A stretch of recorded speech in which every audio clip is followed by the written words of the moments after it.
Hello and welcome back. So, some tabs.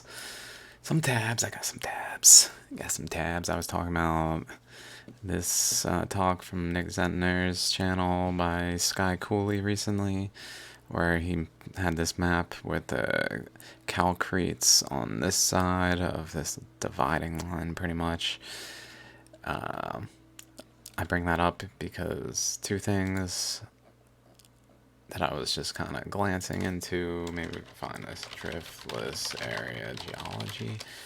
I came across these two terms recently that will maybe help clarify some details. There it is. Here. So it's maps. Driftless area. I think it was here, was it? Western half of Wisconsin, Minnesota, Iowa, Illinois. So like here.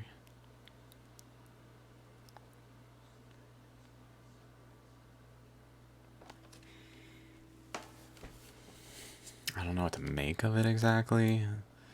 In terms of, it's basically in this ammonite structure here. So for reference, let me just see if I can find my thing. I got too many posts. I don't want to go through my posts necessarily on here. I feel like people just judge me, so I hide things. Okay, this one. So it's kind of in here. I don't know what to make of it, but that's a thing going on. This thing, the driftless area, topographical and cultural area region. So cultural, but topographical. So geological. Never covered by ice during the last ice age. The area lacks the characteristic glacial deposits known as drift. So it's lacking the glacial deposits. Its landscape is characterized by steep hills, forested ridges, deeply carved river valleys, and karst geology, which is like caves. Spring-fed waterfalls and cold water trout streams. Ecologically, flora, fauna. Geological origin. Retreating glaciers leave behind material called drift composed of silt, clay, sand, gravel, boulders. Glacial drift includes unsorted material called till and layers deposited by meltwater streams called outwash. While drift from early pre-Alonian glaciers 2.5 to 0.2 has been found in some parts of the region, much of the incised Paleozoic plateau of Wisconsin and northwestern Illinois has no evidence of glaciation. Why would that... Did I close it already? Put that there. It makes me think of like the bar here. If there's an outlet flow this way, similar to this, then it would maybe go that way. I mean, it's not the worst. It's kind of opposite, but over here, where maybe this is hot and cold, making it different angles. I don't know why it would be like that, or just the rotations are opposite. But they're pointing opposite, so it should still kind of just mirror it. Okay, that's not why I hit record, though. I hit record the moment I saw this, pretty much. I also can't, I believe in this talk, also, it might have been this talk, he mentioned the high plains. It's like, high plains, tell me more. Were built from materials worn from the Rocky Mountains, which were formed by deformations of the Earth's crust at intervals during the late Cretaceous period. KT boundary into the Neogene. So basically, at the KT boundary, the high planes had materials coming across here. I think the high planes are, let's see, let's find the exact boundaries of these high planes.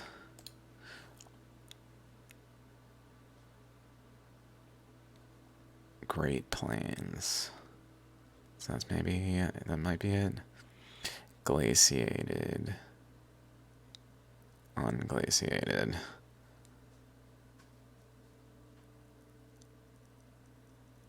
High plains, maybe just here? It must be just here. These must be different regions. Okay, so starting in western Texas, going up through Nebraska? Yeah, I did it. Sorry, Nebraska. Okay, though, go into the mouth. Oh, I see. Even coming out of the mouth, it looks closely tied to the mouth here. Coming out of, like, in this direction, out this way to the mouth, and then the flame region. And then maybe getting brought material down, like any material coming that way also got brought this way. This goes down, but maybe there's a general trend down also. Where this is more like a main conduit.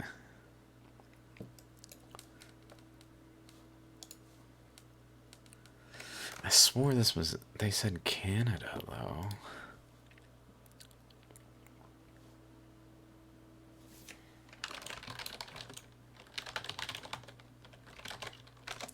Let's say something like that.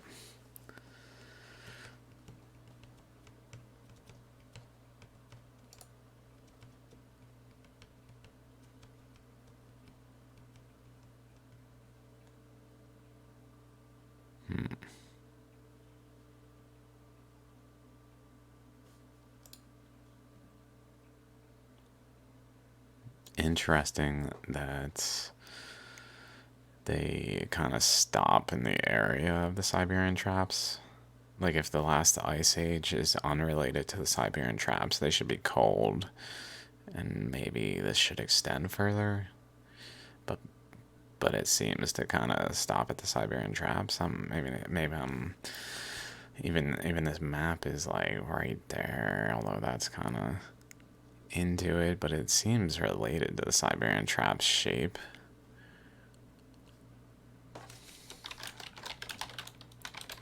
Last ice age and Siberian traps. Why would there be a relationship? Like, does science recognize an anomaly of some sort of relationship?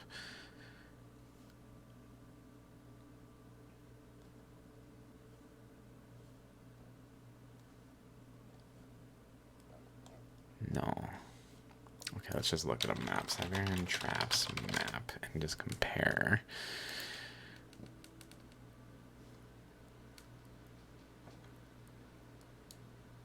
To this map.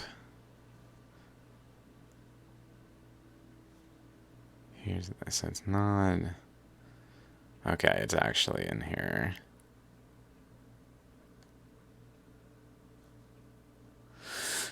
Okay.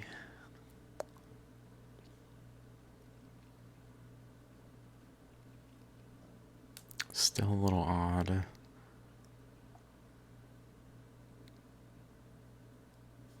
And over there.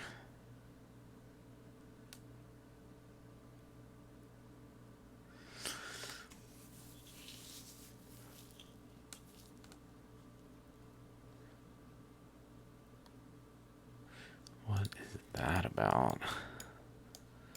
Like a line up there. This line that goes over here, that cuts across this way, goes up here, but it doesn't really go there. Although maybe it's related since it kind of ends at the same point. as over there, pretty much.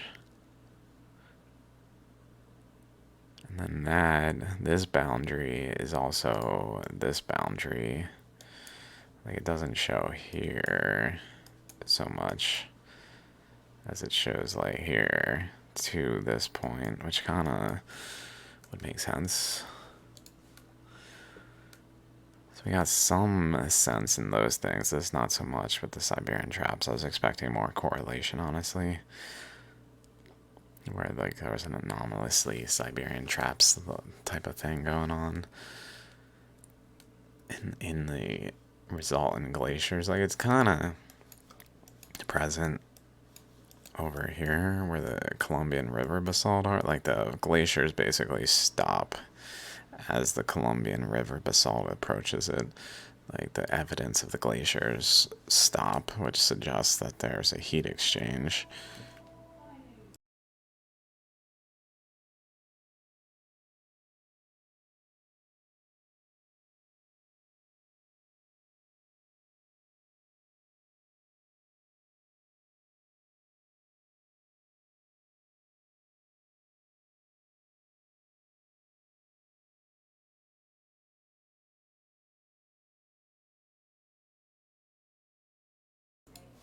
Okay. Oh. Great Plains. Okay, this one shows the Great Plains is going up there. Up there.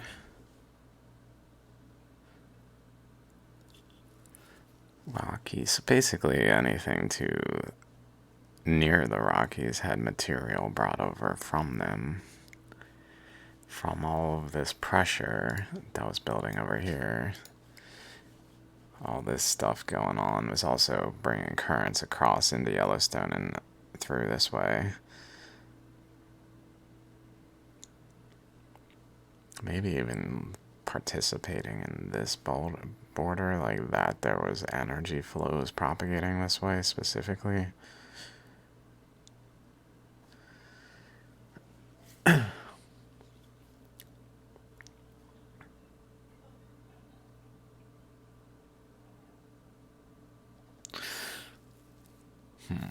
Then there's this aquifer. Pretty much the same locations.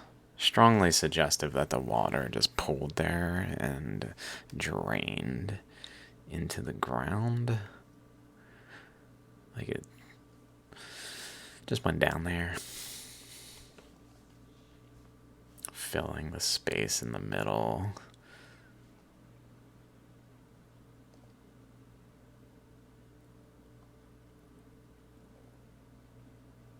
Probably because magma didn't go there.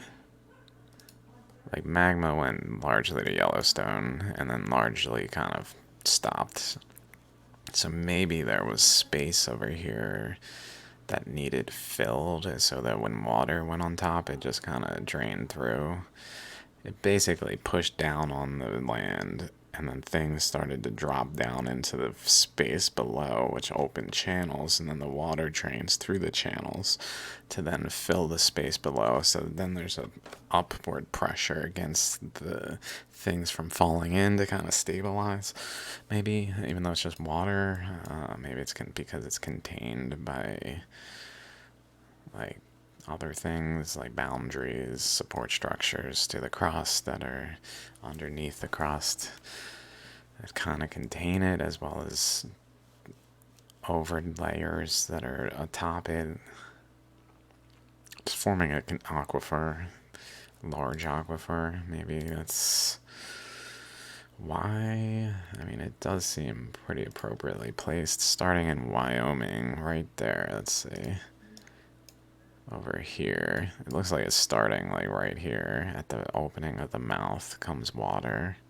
Water comes out of the mouth of the Loki head. I'd say it's Loki based on the Ragnarok video. Maybe it's a Loki head. Which also reminds me, I looked into the geology of Sri Lanka. Like, I was like, did I find Asgard? And maybe it is. But at the same time, the geology is lacking in information. Like, scholar, I really looked around. Mostly I'm finding just not like details I'm looking for. The Precambrian of Sri Lanka. So a lot of it says things of this nature where there's these series, Highland series, Vijayan series, and this one where they're all Precambrian, but like they don't. I haven't been able to find. Are there layers on top of this Precambrian rock? Or is it most, because it sounds like it might just be mostly exposed Precambrian. I don't know if that's true though. If it's exposed Precambrian, then the concept that it is somehow Asgard is maybe not as sound, because I think I like literally would have to be buried to not have found evidence of it. It would have had to been deposited with layers atop it that were so like completely covering it that it just wasn't visible, which doesn't seem to be the case, which then brings to mind like where are the like relics of this Asgard if it were to be there? Where are the relics? So like looking around, there's definitely some oddities like this place. This place is pretty incredible, but it doesn't give me Asgard vibes. Maybe a little bit. Like that, it doesn't like give me anti-Asgard vibes, but it also doesn't give me Asgard vibes. I feel like Asgard would be more gold, just more gold, because it seems like there was a lot of gold in use. So like that would be a sign of the people would be more gold, but at the same time I don't want to like limit it to gold as like my distinguishing searching thing. Like this is certainly interesting. It's just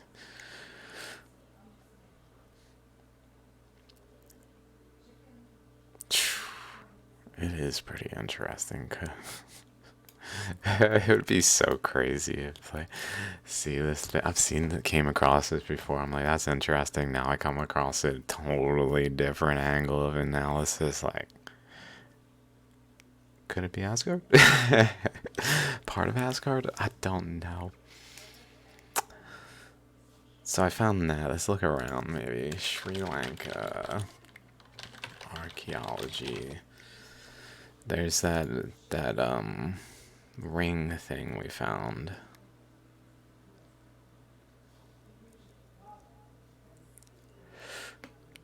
Bunch of like Buddha type stuff from what I was reading.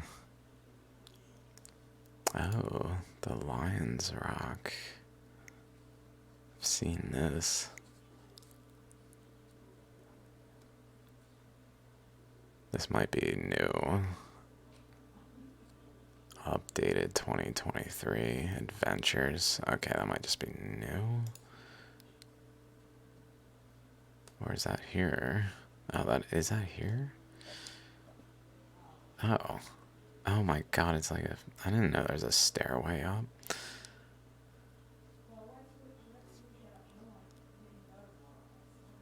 Rock is known as the meaning Lion Rock.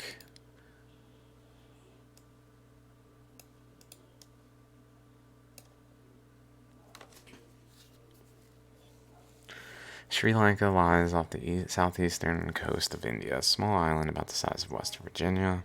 It is known as the Pearl of the Indian Ocean, a tribute to the island's natural beauty, people, even its shape.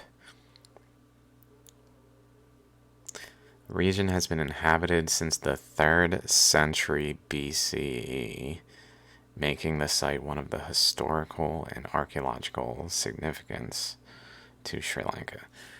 This site, or are they just saying Sri Lanka has been inhabited?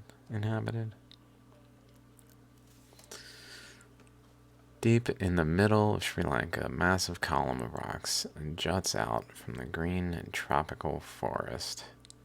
It reaches 660 feet tall and features frescoes, graffiti, and landscaped gardens. The rock is known as Sigiriya. Sigiriya.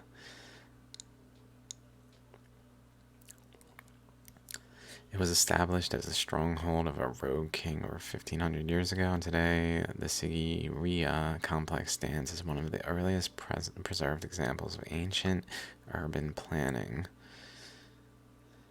Ultimately, the rock was unable to save its king, but it succeeded in preserving ancient Sinhalese culture.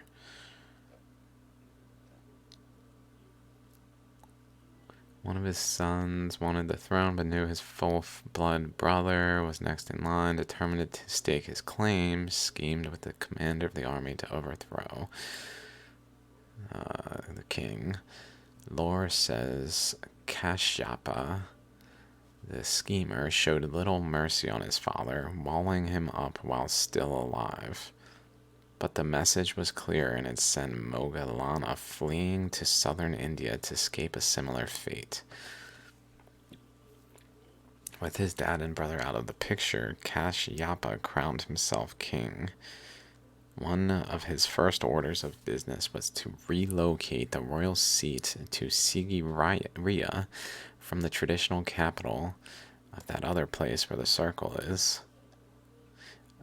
Anuradhapura. It was ambitious and probably somewhat rooted in fear. King Kashyapa had killed the king and driven away the rightful heir to the throne. In the interest of self-preservation, King Kashyapa immediately began work on his stone fortress. So this is believed to have a definitive story.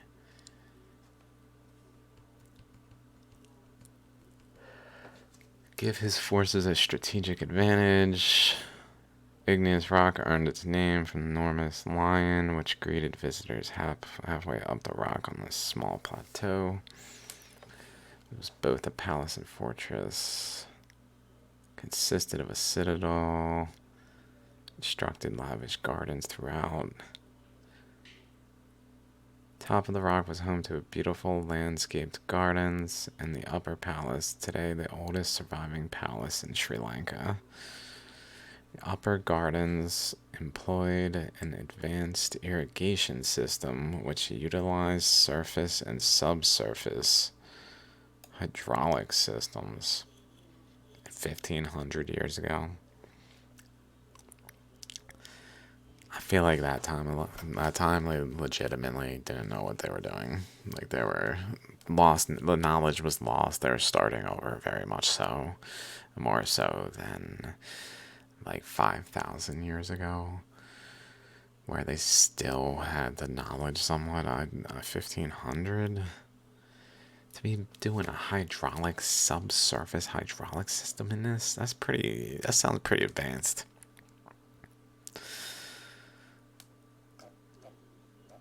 How certain are they of this?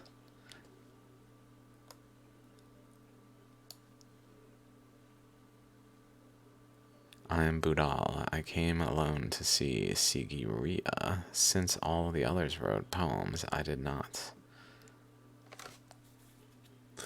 Isn't revelatory, but it offers an insight to centuries-old human thought.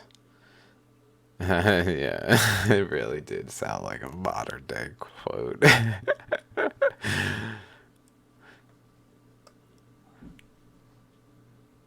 Talking, paintings are believed to be over 1,500 years old. Home to beautiful paintings of Sinhalese maidens performing various tasks.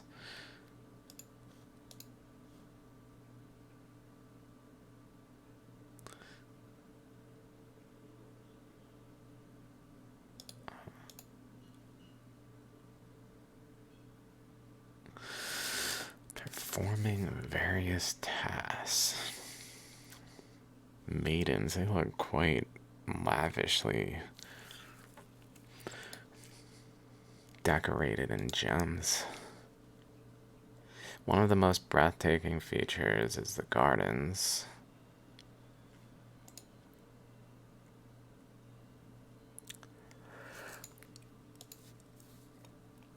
So it's possible this existed more recently.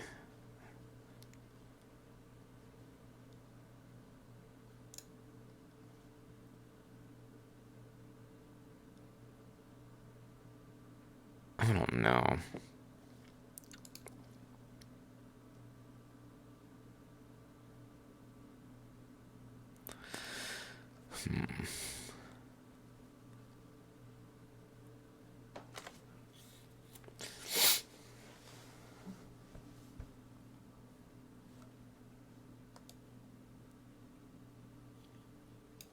Damn. Legend tells of the battle in which Moggallana returns to Sri Lanka with forces to overthrow Kashapa. During the battle, Kashapa's elephant balked at an obstruction and turned aside. The king's troops mistook the movement as a retreat. The troops scattered and chaos ensued. Oh, damn. Riding an elephant. Abandoned. King dies.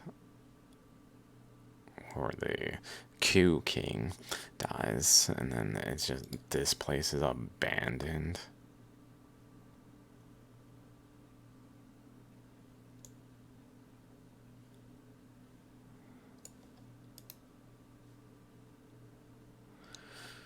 The 1890s archaeologist A.C.P. Bell spent some time there overseeing a small dig and research operation.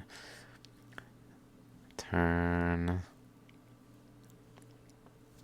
1982 focused attention on the ancient city. It was during this time historians learned of the lion's presence at the gate to Sigiriya, its head having collapsed long ago.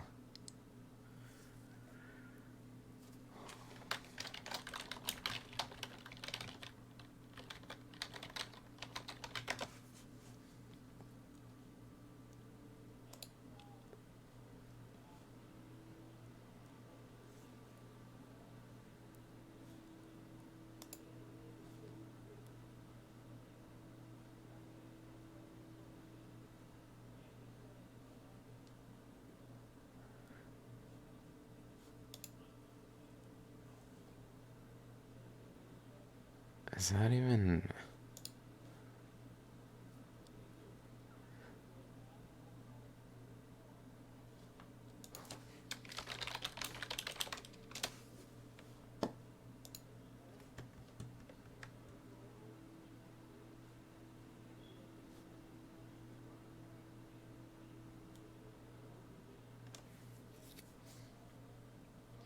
Yeah, they got 5. They got 5 fingers.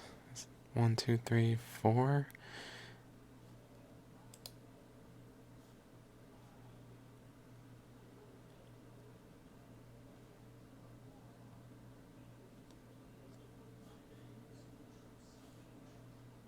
There's gotta be more pictures of this that maybe we can find.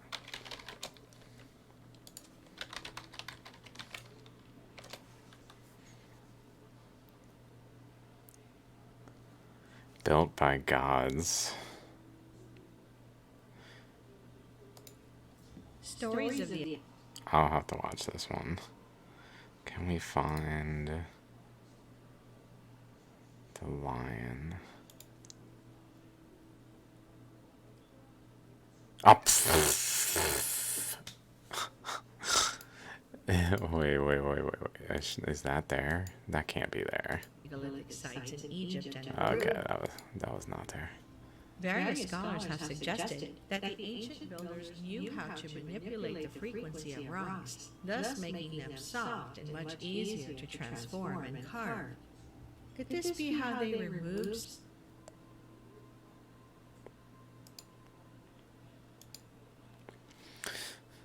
Guess the lion's feet are there. paws.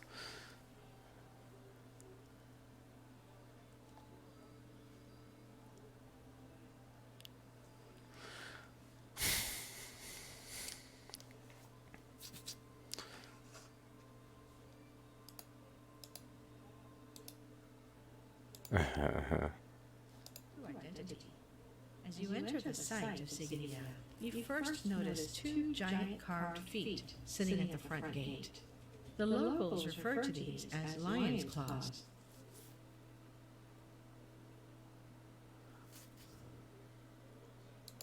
But lions have 4 large claws and 1 small. Okay, I was. We concur. I see.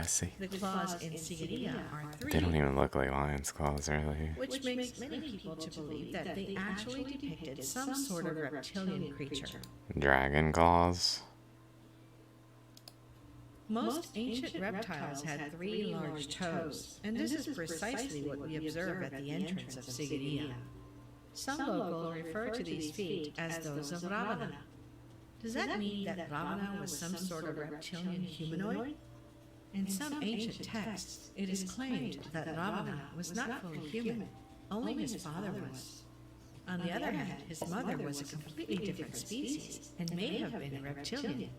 So, when Ravana was born, it's said he was of a hybrid species. Some have even suggested a link between Ravana and the Nephilim giants mentioned in the ancient Christian and Hebrew texts. Ravana was known to have various human features, but others were unlike any average human. It's well known that Ravana was at least 10 feet tall, and some of the more interesting features included his ability to shapeshift and deceive others by doing so. This is a prevalent theme among those who are deemed reptilian. And dragons. Dragons are commonly considered to be able to be shapeshift into humans. Dragons shapeshifting into humans or something. Humans are derived by evolution from animals. Dragons can shift into any human form as long as it has had physical contact with the respective human. So in whatever night world is, they feel that's the thing. Okay, can dragons take on human? Metallic dragons in Dungeons and Dragons can often able to shapeshift into small animals or human forms. Shapeshifting dragons of folklore. Even lady dragons were known to dabble with shapeshifting and love alliances with humans.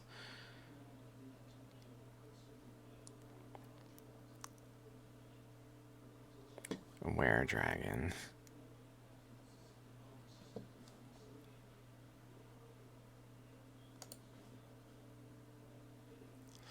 Also known as Shuvash dragons. Winged, fire-breathing, and shape-shifting dragons. The legend originates with the ancestral people of the Shuvashtians, Turkish ethnic group. Name means invisible snake.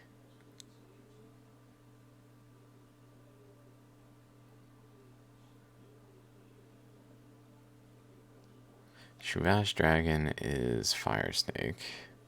Like the Russian Gornish, Slavic dragon.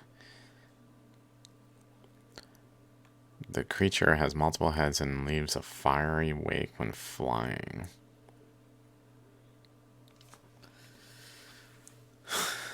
I mean, maybe when it's above ground it leaves a fiery wake. Like in this instance, these snakes, maybe they're more appropriately dragons also.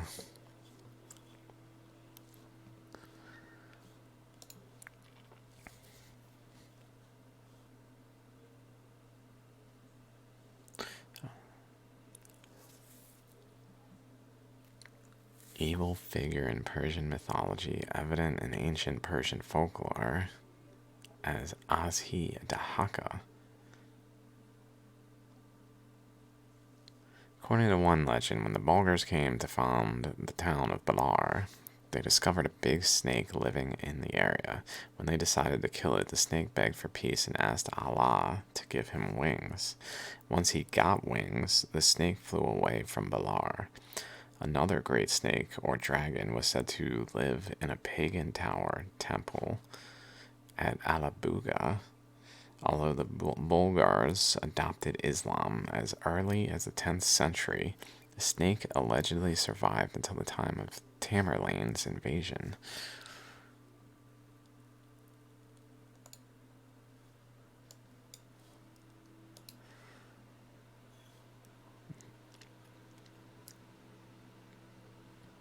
Ibn Fadlan,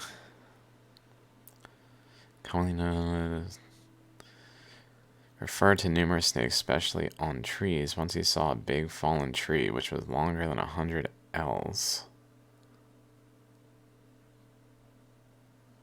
Originally understood as a cubit.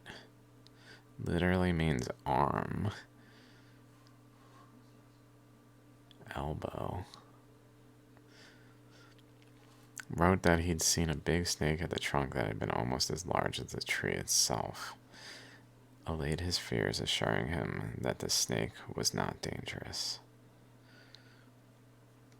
Shaitan Tower.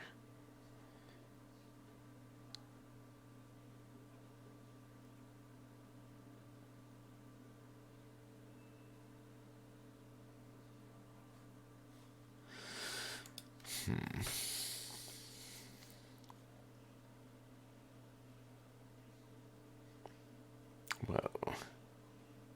Rainbow serpent.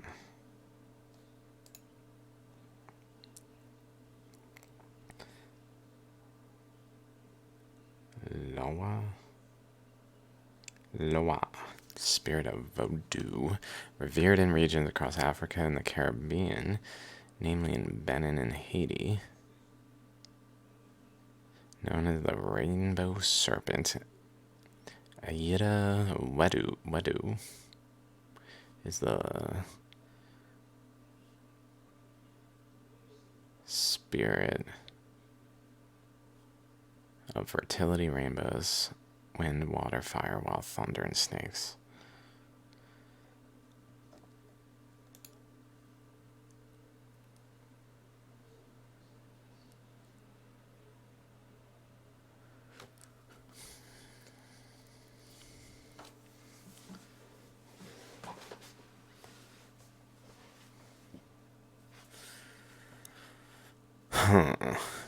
The way these lines are like two lines atop one another remind me of currents that are like unstably flowing. Where there's like two boundaries, and each boundary, like this is one boundary, this is another boundary. The waved portion is one boundary, the straight line is another boundary. It reminds me of that. I'm not saying that's what's going on here, but that can happen in like a lava flow where there's like instability in the boundaries that will be wavering like that with the secondary wave. Like it's just not the same frequency at the boundaries. In order for them to merge as one, like they need to be the same frequency at the boundaries. Otherwise, they like go out of phase, and then begin to open up spaces that then current can flow and like push the things apart because of the out of phase boundary. I don't know why that would be related to this or what any of these things might be exactly talking about. This makes me think of a pyramid with the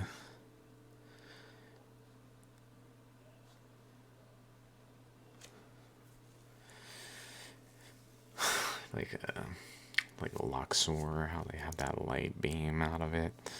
Maybe a star that aligns with the pyramid, and another star and another star.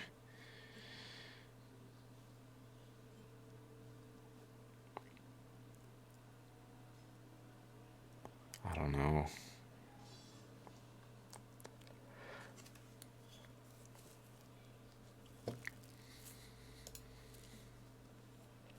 Obviously you don't know, motherfucker. This motherfucker, I cannot take this, man. Someone has got to do it. I'll do it. Give me the knife. I'll cut his balls off. See how? No, don't do it. Why am I giving the worst suggestions? At least I should say just like shoot. You know.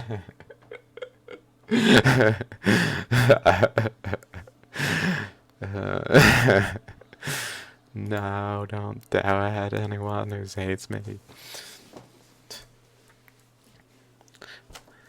Uh, Dragon-like serpent. Manyohi. Sometimes depicted as a serpentine or snake being with invisible powers that marries a human woman. The following tales were collected. Blah, blah, blah, blah, blah.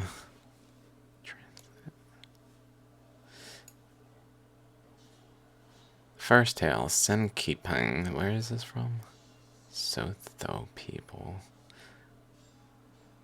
are a Bantu nation native to southern Africa. Inhabited the region of Lesotho, South Africa, since around the 5th century.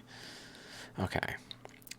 In the first tale, Senkampang, sister of Chief Masalo, does not want to marry.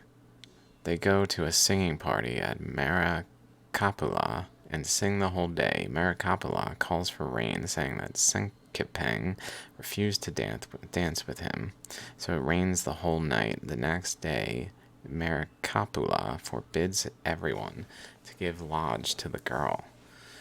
So she and her brother decide to return home, and despite the rivers being full, Masalo and his people cross the river without problems, but some kind of force pushes Sankapang back and she cannot cross it. They try several more times to no avail. She and her brother part ways, and she soldiers on next to the banks of the Matako River. She finds a heap of asparagus. The river carried and enters it, leaving her thomo, kind of instrument, nearby. One morning, a woman named Mamanyohi approaches a fountain and sees the heap. She finds Senkapang and rejoices that she found a wife for a son. She takes Senkapang to her hut. Mamonyihi sees that oxen and sheep have been slaughtered. To her hut. That's this person? No. A woman. Okay, the woman. To her hut. The woman sees that oxen and sheep have been slaughtered, strong beer has been brewed, and bread has been baked, and instructs Sankapang to carry a basket of each to Moyani's hut, who is to be her husband. Mamanyohi orders her to return and fetch and fetch the utensils. After entering the hut and seeing only the bones from the meat, Sankapang wonders who is the invisible figure that eats the food in an instant. The woman orders the girl to grind some corn and take it to her husband, along with some bread and thick milk. Again, Sankapang questions herself about the incident. Directs her to sleep at her husband's hut. On the first night, the girl sleeps on the ground and cannot see anything, but feels his tail strike her. She wakes up and resumes yesterday's routine. One day, some people of the village questions her why she does not leave the place and go home, and she answers that she does not know how. But one day, the girl goes to the fountain, puts down the jug, and goes on a long journey home. Meanwhile, back at Manyohi's hut, he comes out of it hot in pursuit of his wife. Sankapang sings a song or a kind of spell to stop him in his tracks as she continues her way back to her village. Sighting two boys herding her village's cattle, she begs them to alert the people about the pursuing serpent. As soon as Manyahi arrives, due to the pursuit, the village kills him with knives and razors. The mother comes soon after and laments the death of her son. Then she orders for a black ox to be killed. She wraps her son's remains in its hide and burns it to a black cinder. She takes the ox's carcass and goes to the pool and throws it into the pool. Circles the pool a few times. Manyi Yohi comes out of it, no longer a serpent, but as a man. Sankapang marries the now human Manya Yohi.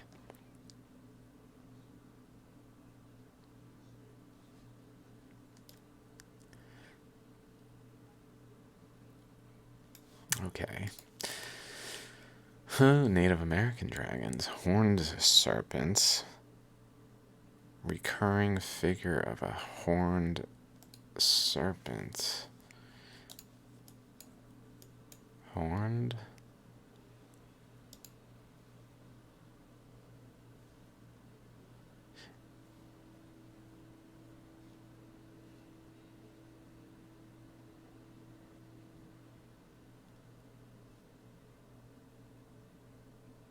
Mississippian sandstone. New Mexico. Rattlesnake. Tail.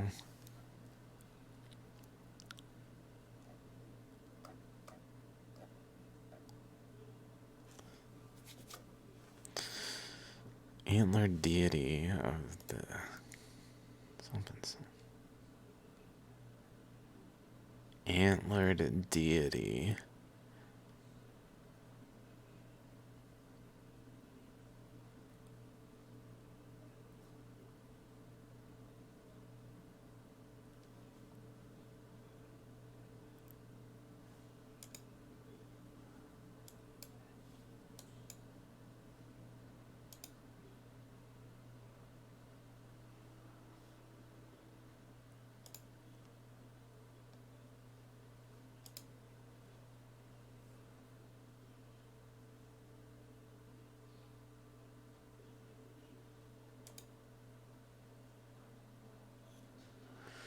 Whoa. Well, that's pretty cool looking. Found in Denmark.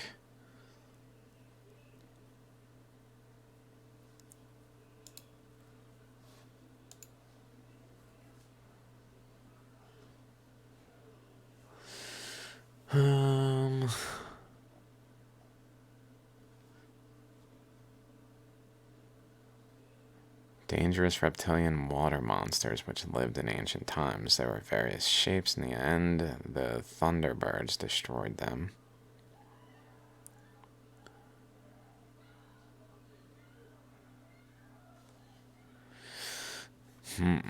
Except for small species like snakes and lizards. This belief may have been inspired by finds of dinosaur fossils. May have been inspired partly by finds of pterosaur skeletons. Thunderbirds. Legendary creature considered a supernatural being of power and strength. Especially important and frequently depicted in the art and songs and oral history, but is also found in okay. Myth and motif is prevalent among Algonquin peoples in the Northeast.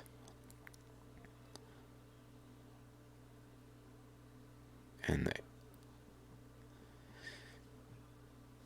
the Iroquois.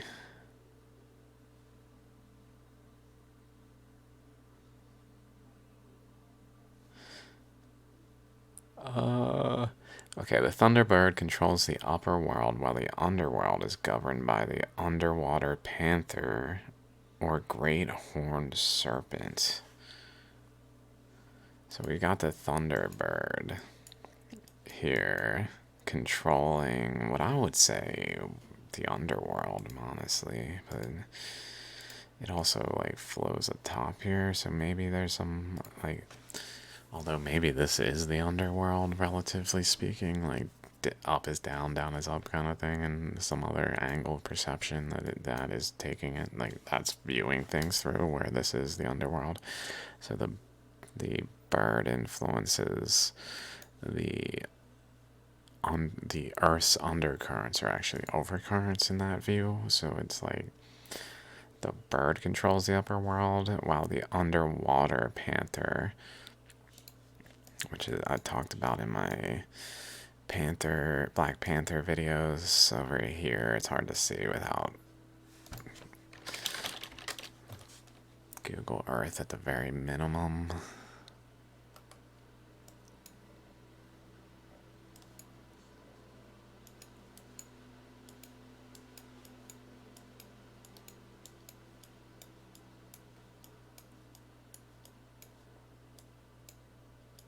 Here, with the jaw here, a tooth open that way. I forget exactly where I outlined it, but over here, the panther. All the Black Panther, Pink Panther episodes and anything in between are about this region. I found it kind of funny because it had a top hat of Australia, so I called it Pink Panther. But it's underwater panther here. Eyeball, ear, like top, maybe a second ear sticking out a little bit above. Nostril area here. Bunch of little teeth. Some bigger teeth. The gum or whatever.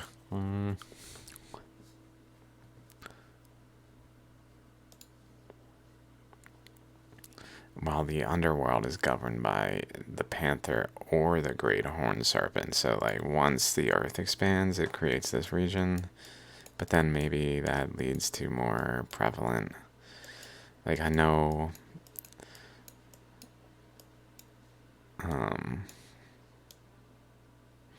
This is generally focused more towards the KT boundary, I'm pretty sure. I'm not sure the geological. Like, if I looked at Fiji, for instance, I don't think it's at the KT boundary kind of thing, but the, like, energy flows involved over here are more at the KT boundary, where, like, this pressure is not, this is happening because it's contained pressure, but then the container breaks so that the pressure doesn't actually need to be there, so it flows into the open ocean region and fills this gap. But in so doing, it leads to currents getting compressed over into here, which leads to the Yellowstone Columbian River basalt, which is actually approaching present time more so. And then Yellowstone, much more approaching present, but then to the horned serpent maybe here, where maybe that's related. Thunderbird creates not just thunder with its wing flapping, but lightning bolts, which it casts at the underworld creatures.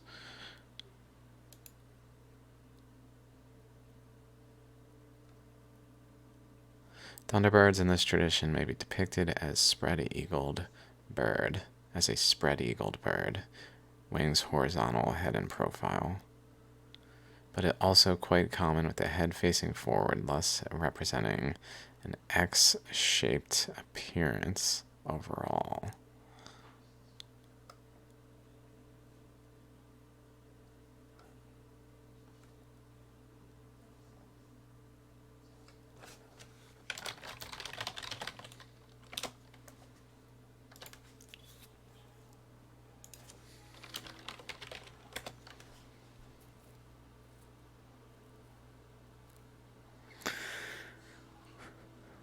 Thunderbird.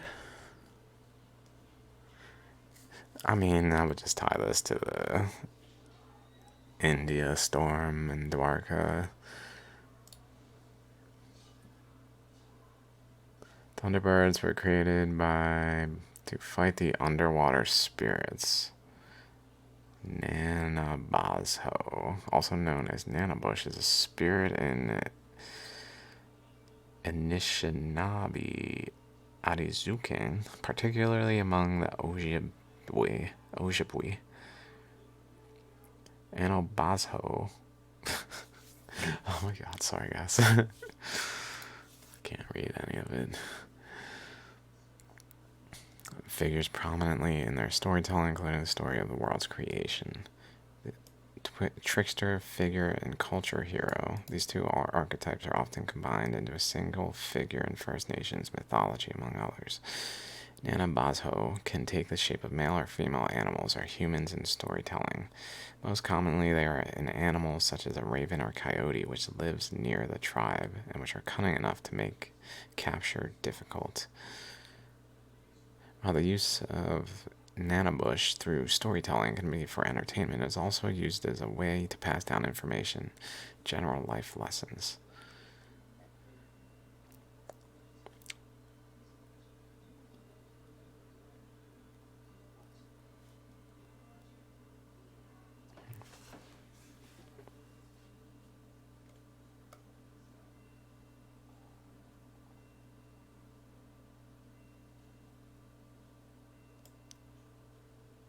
As a trickster figure, it is often Nanabotso's goal to create problems, which often highlight the struggles many native people experience.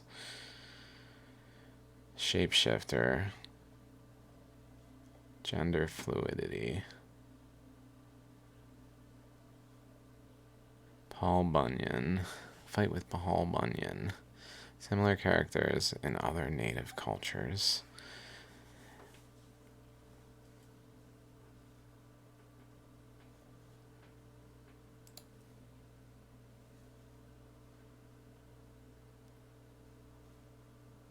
Thunderbirds also punished humans who broke moral rules. Thunderbirds lived in the four directions and arrived with the other birds in the springtime. In the fall, they migrated south, up to the end of the underwater spirit's most dangerous season. Really makes me think of the closing of the Tethys, even though it's north.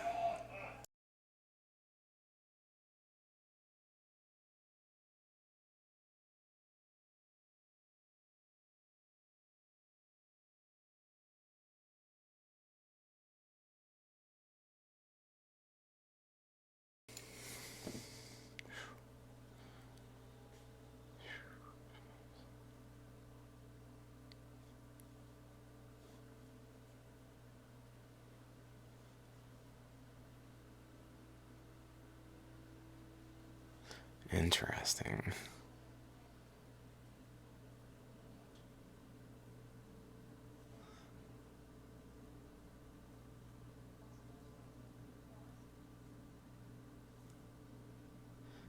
Thunderbird is the name of an opera.